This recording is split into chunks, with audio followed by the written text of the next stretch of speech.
L'humanité a déjà vécu plusieurs effondrements, 3 pour être précis, et il semblerait que nous soyons proches du 4e.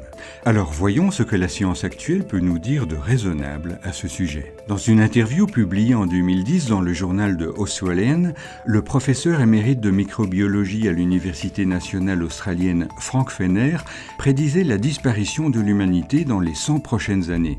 Ce scientifique de renom publia ses premières études environnementales au début des années 1970, lorsque l'impact des sociétés humaines sur notre planète devenait déjà, selon lui, fort problématique. Frank Fenner annonce donc en 2010, je cite, « Nous allons disparaître. Quoi que nous fassions maintenant, il est trop tard. » Son affirmation ne portait pas sur les prochains millénaires, mais bien sur notre siècle actuel. Pour lui et bien d'autres scientifiques de renommée mondiale comme le prix Nobel de chimie Paul Crutzen, la Terre est entrée dans une nouvelle époque géologique depuis que les hommes ont acquis la capacité de modifier l'écosystème de la Terre. On appelle ça l'Anthropocène. En pratique, nous réchauffons le climat planétaire d'une même façon que les grands cycles naturels de l'histoire de la Terre, mais dans un laps de temps infiniment plus rapide.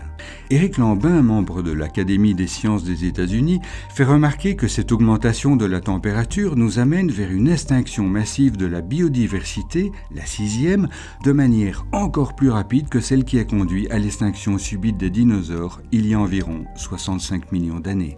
Alors Frank Fenner attribue l'origine de ces déséquilibres qui menacent la survie même de notre humanité à l'explosion démographique ainsi qu'à notre surconsommation frénétique dictée par la sacro-sainte croissance économique. En réalité, l'histoire nous a montré que sans science et sans émissions de dioxyde de carbone responsables du réchauffement climatique, des populations ont pu vivre et prospérer durant plusieurs dizaines de milliers d'années. Mais sans surprise, le monde d'aujourd'hui, lui, ne le peut pas. Toujours selon Frank Fenner, notre effondrement est probablement inscrit dans ce 21e siècle dans une situation qui semble irréversible et ce constat est de plus en plus partagé et évoqué par certains scientifiques parfaitement recommandables. Alors, comme ce Frank Fenner ou encore ce Paul Crutzen n'ont pas forcément le dernier mot, voyons ce qu'en disent d'autres personnalités scientifiques qui méritent notre attention. Pour le célèbre astrophysicien Stephen Hawking, le constat fut bien le même. Selon lui, la disparition de l'humanité devrait intervenir dans le siècle et rien ne pourra y changer. Je suis un optimiste, aimait répéter Stephen Hawking. Pourtant, ça n'est pas ce qu'il laisse entendre lorsqu'on lui demandait sa vision de l'avenir. Selon lui, les causes de notre prochain effondrement se portent bien sur le réchauffement climatique, mais également avec l'intelligence artificielle, les catastrophes naturelles et l'ingénierie génétique. L'auteur du best-seller Une merveilleuse histoire du temps ajoute qu'étant destinée à disparaître, l'humanité devra immanquablement coloniser l'espace, mais que cela ne sera en aucun cas possible dans les 100 prochaines années. Voilà pourquoi Hawking recommandait la plus grande prudence, tout en estimant que, je cite, « l'agressivité de l'être humain est son défaut majeur et elle menace de tous nous détruire ».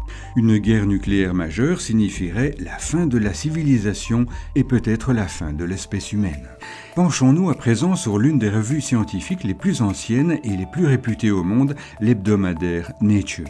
En effet, pour son rédacteur en chef, le paléontologue Henry Gee, l'humanité n'en a plus pour longtemps à vivre et son effondrement pourrait bien survenir au cours de ce siècle.